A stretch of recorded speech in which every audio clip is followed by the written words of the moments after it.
Hey everybody, this is Wendy Ponomarenko. I'm the art teacher and librarian at Temple Emanu-El. And as part of the ongoing library project, I've been trying to bring our temple resources to everybody in this time of chaos. And I've been reading a book a night. And tonight's book is Buba Leah and Her Paper Children. Hope you enjoy. This is Buba Leah and Her Paper Children by Lillian Hammer Ross and illustrated by Mary Morgan.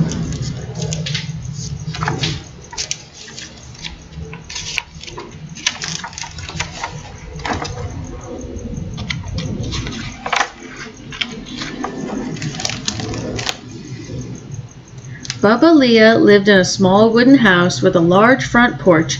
Every afternoon, when her house was clean, the linen folded, and her evening meal prepared, Buba Leah sat in her rocking chair on the porch. She always wore the same black dress. It reached the tops of her buttoned shoes. Her braided hair was wrapped tightly around her head, her lips pressed together, and her hands folded in her lap. Each day, Buba Leah sat and watched the life of her village. She always knew when Moise fought with Yankel, or when Yankel cheated Avram, or when Fega burned the evening meal. Villagers stopped at Buba Leah's front porch and asked, "How are you, Buba Leah?" Her answer was always the same. "How can I be?" Tears filled her eyes. "I changed my children for paper children."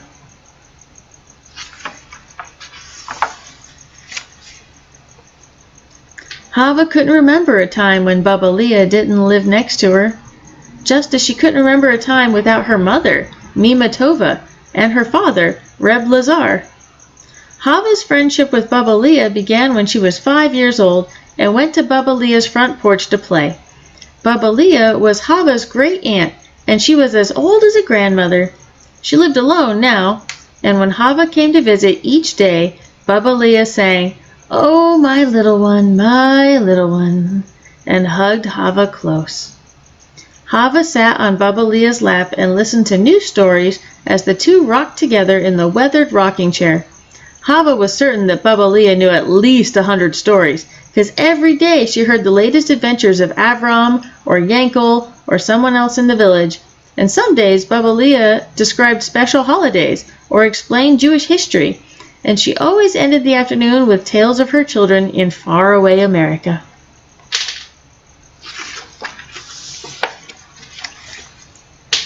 On Fridays, Buba Leah baked challah, and the family gathered at sundown to bless the Sabbath and break bread together. Hava loved the Sabbath. Candles were lit and blessed. A prayer was recited over the wine, and a blessing was given for the bread. Reb Lazar would hug Hava, place his hands on her head, and bless her. It was a special moment when the warmth of love and family filled the house with joy. After the Sabbath meal, Buba Leah always smiled when the tea and cookies were brought to the table. "Hava helped me bake these cookies," she would say. Then she'd nod. "I baked the same cookies when my children were at home." Buba Leah would sigh. "And then I changed my children for paper children." Hava would tug at her mother's skirt. "How did she do that?" she'd whisper.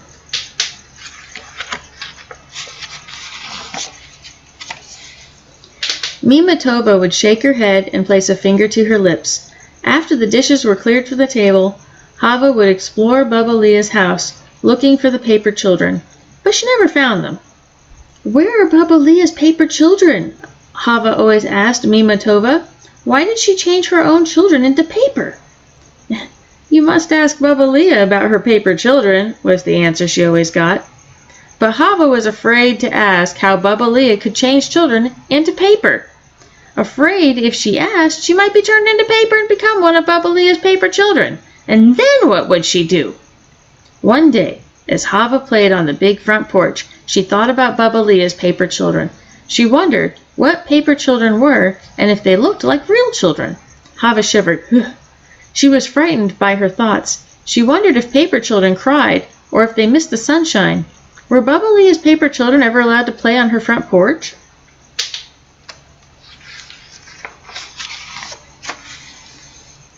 Finally, Hava could no longer be silent.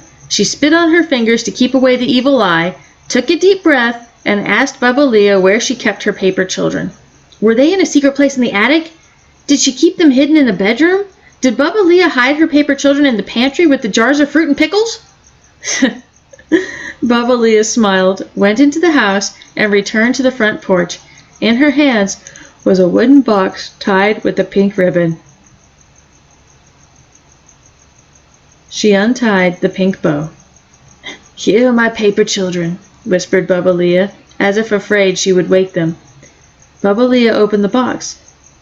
Hava gasped. "They're just paper." "Where are the children?" "These are not my real children," Buba Leah said. "These are letters from my real children." "Letters? My real children are in America, Hava," Buba Leah sighed. "They grew up and sailed away to find their future in America." The woman lifted the child into her lap. "But now, I just have you to hear my stories, Hava."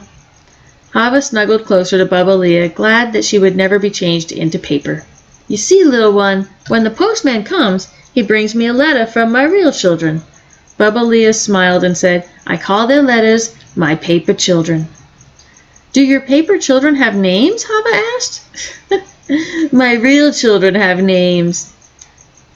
Buba Leah hugged Hava. "My paper children tell me that my real children love me, and they tell me what my real children are doing in America." "Is it like a story?" Buba Leah nodded. "Someday you will write a letter to your mama. That day, Hava, will be a beautiful story. She will read over and over again." Buba Leah squeezed Hava. So many questions for such a little girl.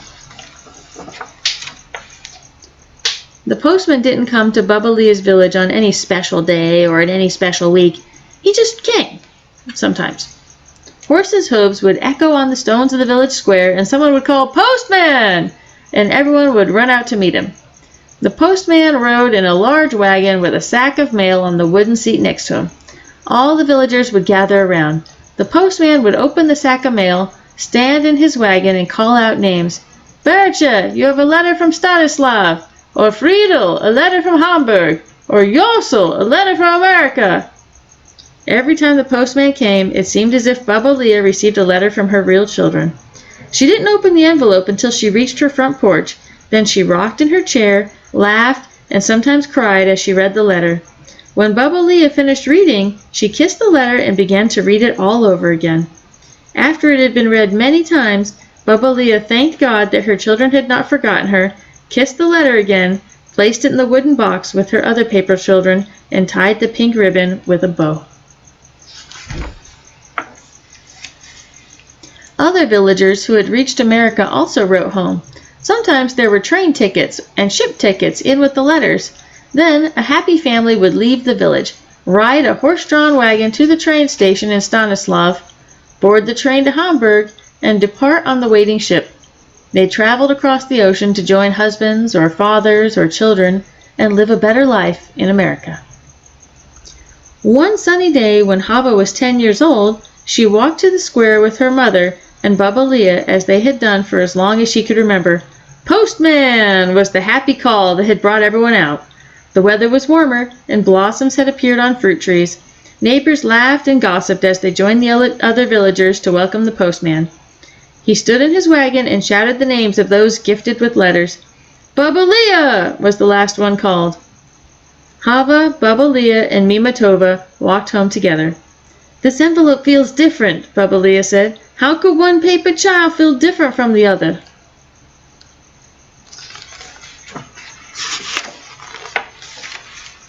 On her front porch, Buba Leah sat in her rocking chair and opened the envelope. She removed the letter. As she unfolded the sheets of paper, something fell to the floor. Hava picked it up. She couldn't believe what she saw. Buba Leah's paper child had come with 2 tickets for passage to America. Hava held the 2 tickets and looked at her mother. Buba Leah read the letter out loud. Her children wanted Buba Leah to come to America, and Hava was to come too. She would care for their mother on the long ocean crossing. Buba Leah smiled at Hava. Her children had saved money and purchased tickets for their mother and their little cousin.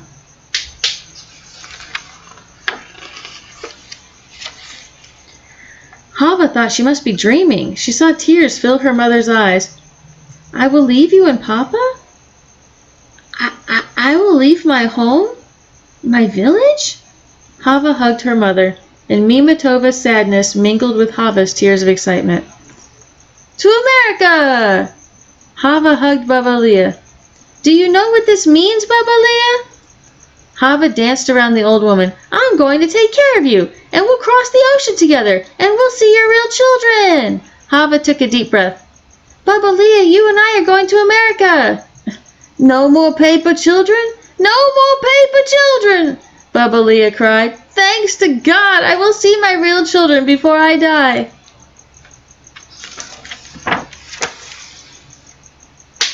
That Friday night, Hava sang as Buba Leah and she lit the Sabbath candles, blessed the wine, and blessed the bread.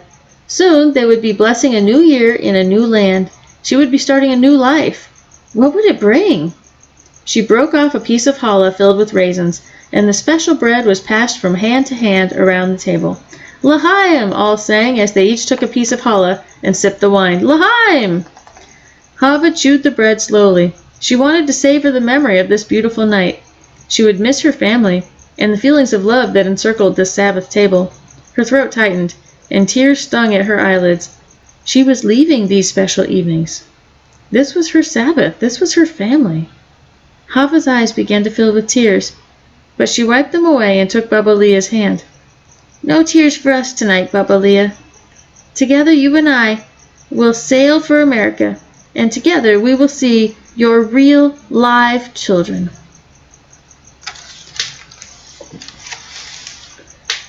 Two weeks later, the wagon arrived that would take Buba Leah and Hava to the train in Stanislav.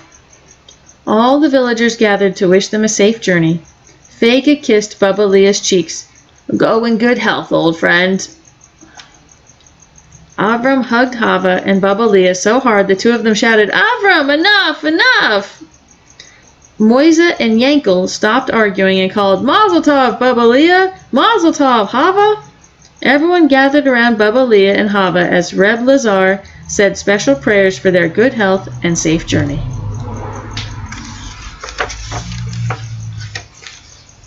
He hugged Hava and kissed her cheeks. We will miss you, dear daughter. We will love you always. Reb Lazar placed his hands on her head. May the Lord bless you and keep you. May the Lord be gracious to you, and may the Lord grant you peace. Reb Lazar smiled through his tears. Only God knows when we will meet again, Hava. Mama and I wish you a beautiful new life in America. Oh, Papa, cried Hava. I love you and Mama. Oh, how I will miss you both. Hava kissed Mimatova and held her close. Once a month, Mama, I will write to you. Buba Leah and Hava climbed up into the wagon. As the horse started down the road, they laughed and cried and waved goodbye. The wagon would take them to the train that would take them to the ship that would take them across the ocean to America. Hava looked back at her mother, leaning inside Reb Lazar's protective arm. Clutched in Mimatova's hands was the empty wooden box tied with the pink ribbon. The end.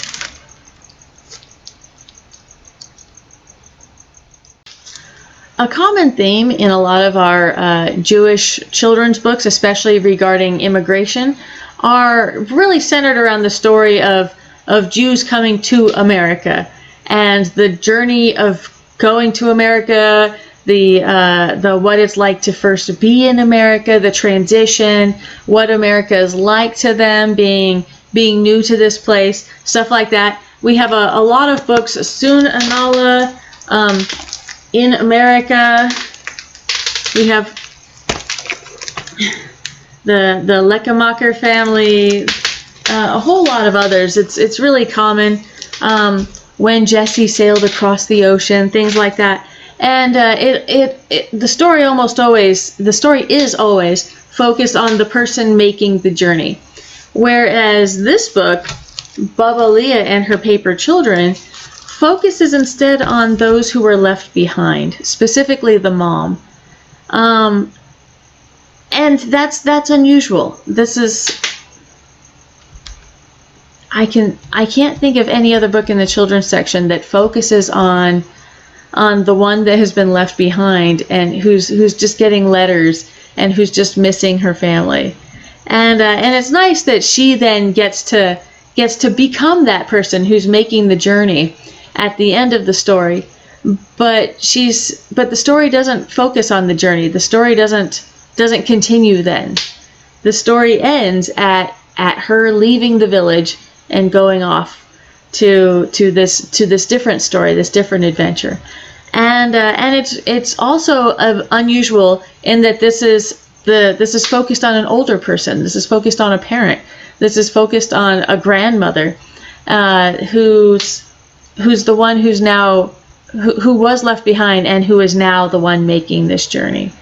So usually the stories are almost always about some young person, usually between the ages of say 10 and 25, making this journey. And this is an unusual and unique story in that the main character is basically a grandmother, and that she was the one left behind, and it's focusing on that. And of course at the end that she's the one who's then making the journey. So it's a really cool story. This one can be found in our easy fiction section in the Juvenile stacks. And I hope you enjoy.